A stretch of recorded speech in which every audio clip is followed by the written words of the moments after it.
Now, children, tonight old Uncle Tom gonna tell you the real true story.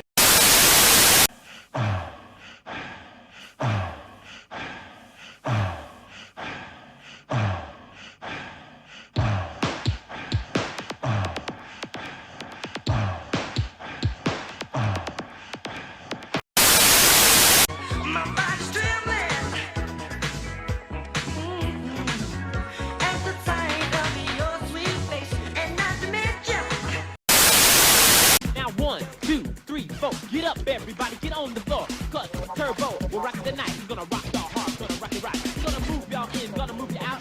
Teach you what the boogie is all about. He don't jam blues, so he don't jam blues. He got the funk right into his shoes. So rock, rock, rock, rock. Rock to the rhythm and don't stop. Come on, rock, rock, rock, rock. Rock to the rhythm, show what you got. What happened was, that was actually an accident, man. Once I got the job, I was messing around on stage, on the set, and the director and the producers happened to be seeing me. It was through a break. I was balancing a broom on my finger, and I was floating in place. They were looking at me, and I'm like, oh, do I have the right deodorant? What's up?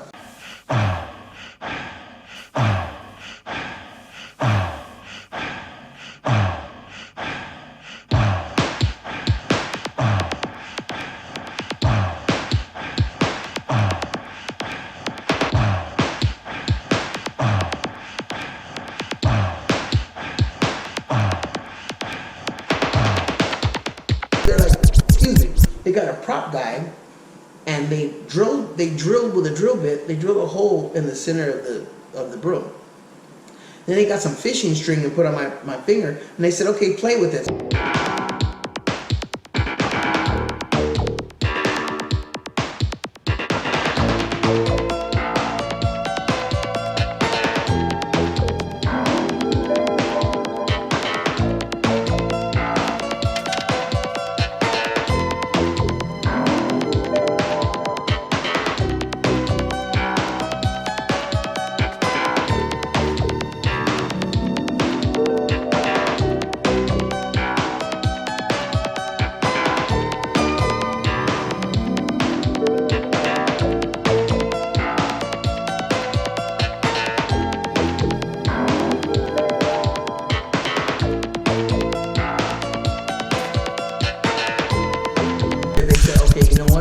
This is now not just a hip-hop movie.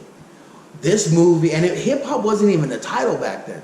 That's why they didn't call it, if you look at it, was street dance. They always said street, they didn't call it hip-hop. So, or dubstep, it was a dance movie, but they realized, okay, now, when he did that broom scene, it took it from the streets to the stage, and the guy that staged it, he was from the original West Side Story.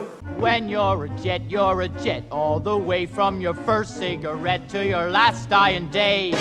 That guy, Hyman Rogers, he said, wow, this is turning into a ghetto West Side Story. A ghetto West Side Story, yeah. And I was doing my best version of Fred Astaire. Yeah. Fred Astaire danced in Royal Wedding and did that dance with the coat rack.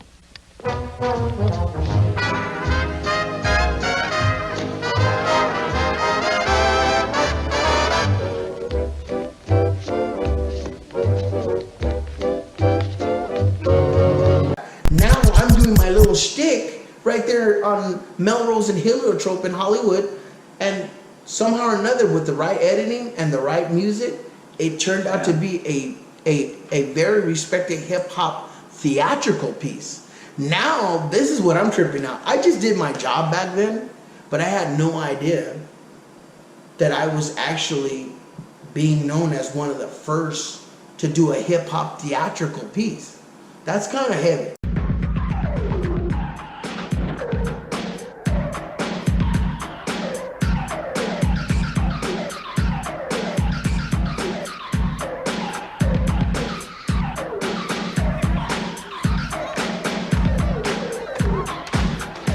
Radiotron a real place? Yes, it was.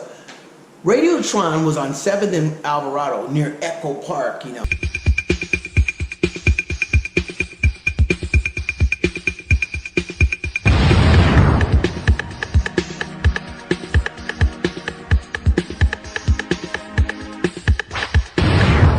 Once hip hop came, this the brainchild of Radiotron was like, okay, you know what?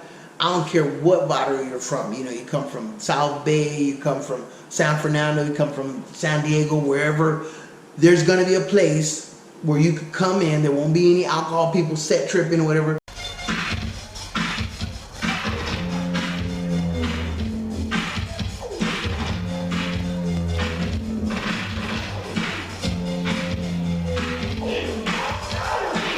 And we can network and meet people, and you can flex your muscle as a DJ. The glove, slow down on the wheels of steel. Move your body to the beat. That's what makes this group complete. The glove mixes are unique. We will take you. You can flex your graffiti.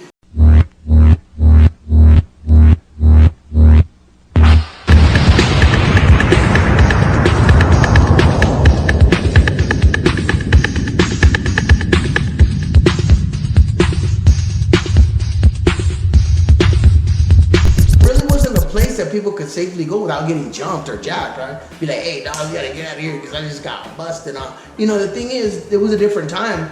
So at that time in the 80s, that was a special place because we didn't have any trouble like that. If you danced and came in peace, we could have made all these really cool people.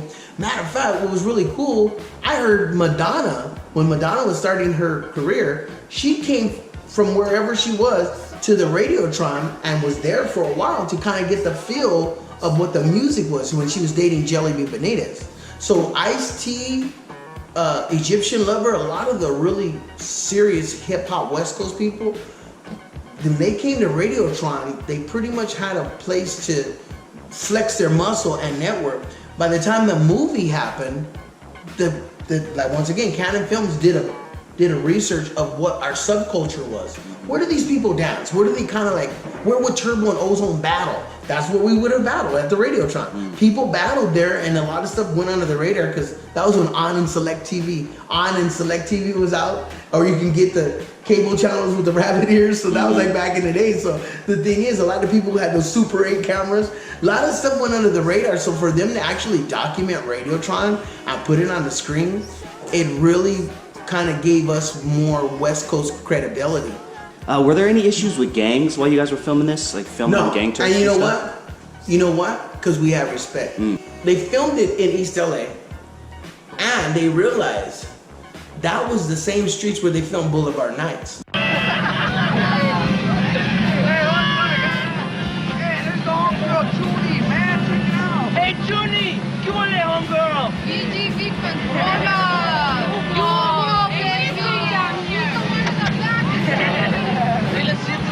For a while. Boulevard Nights was a deep gang movie that showed what was happening in East LA. And the thing is, it's just the way that it was, period. There was no watering it down. That's East LA. And it was, you gotta respect it. So when they came back to Breakin 2, they said, okay, you know what, Turbo and Ozone would be in East LA, but they would be there with respect. And we were doing stuff with the community. It wasn't about us, we were working with the community. Right now it's Casa Camino. The Miracles building is an actual building still here in Boyle Heights, you know. And the thing is, that kind of was symbolic of the disco crowd and Whittier and everything that was happening. Everybody was partying through here. So when it came to the gangs or anybody that was like, you know, that may have had an issue, the producer said, you know what, we're gonna use a car club from this area. And the thing is, I'm not sure which car club they used. I think it was the Imperials. It could have been the Imperials, but they used the car club out of respect. Since they were filming in a neighborhood, they said, you know, we're gonna put the people. They use extras from the neighborhood and they use the car club. So I thought that was very, very noble because, you know, you can't come in somebody's neighborhood and not give something to the people.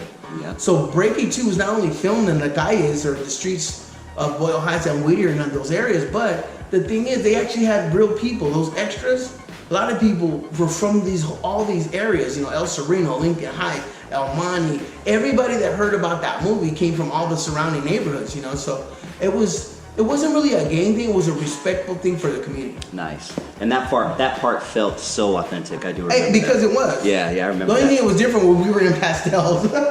Yeah, that was a little weird. That was all white and single. Yeah, right.